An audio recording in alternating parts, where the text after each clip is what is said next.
Bonjour, voici l'analyse blé du comparateur agricole de la semaine 27. Le blé américain restait neutre sur Chicago la semaine précédente en venant clôturer à 5,26 $ du boisseau. Le rapport trimestriel de l'USDA a plombé la céréale vendredi dernier. En effet, la surface totale de blé américain pour la prochaine campagne devrait atteindre 45,6 millions d'acres, en ligne avec les attentes des opérateurs. En revanche, ce chiffre est en baisse par rapport à l'année précédente. Concernant les stocks américains en blé, ceux-ci sont légèrement inférieurs aux attentes et à l'année précédente, à 1072 millions de boisseaux. Au final, le blé américain aurait dû monter ou au moins se stabiliser. Si le marché a corrigé aussi sévèrement, c'est en grande partie à cause du maïs. En effet, il semblerait que la production américaine de maïs en 2019 ne soit pas aussi mauvaise que l'on pouvait l'imaginer. Or, si l'offre de maïs américaine n'est pas aussi altérée que prévu, alors le marché domestique consommera moins de blé. De ce fait, le blé américain devrait absolument retrouver de la compétitivité à l'export.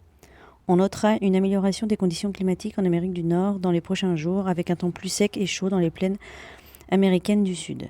On notera un retour de l'humidité dans les prairies canadiennes, améliorant l'état des sols encore très secs. Côté européen, le blé a évolué dans le vert une grande partie de la semaine avant de décrocher vendredi dernier. Au final, la baisse reste légère, avec un blé qui a clôturé à 180,25 € de la tonne. Le contexte fondamental devrait se faire de plus en plus pesant sur les cours. En effet, on assiste aux premières coupes en France et cette période coïncide généralement avec une baisse des prix. Qui plus est, le blé français continue d'afficher des conditions bonnes à excellentes à 80%, soit très légèrement en dessous du niveau de 2015 à 81%. La récolte française s'annonce bonne d'un point de vue quantitatif, comme dans le reste de l'Europe. Les fortes températures de ces derniers jours ne devraient pas avoir impacté le potentiel de production, car pour la majorité des cultures, le grain était formé.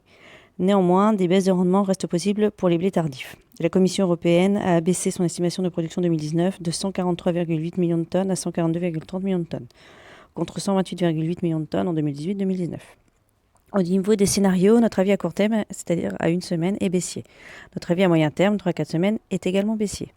Stratégie possible, conserver les poutres de décembre 2019, prix d'exercice 180 € de la tonne à 8 € de la tonne. Prix actuel du poutre, 6,50 € de la tonne. Attendre pour vendre le physique.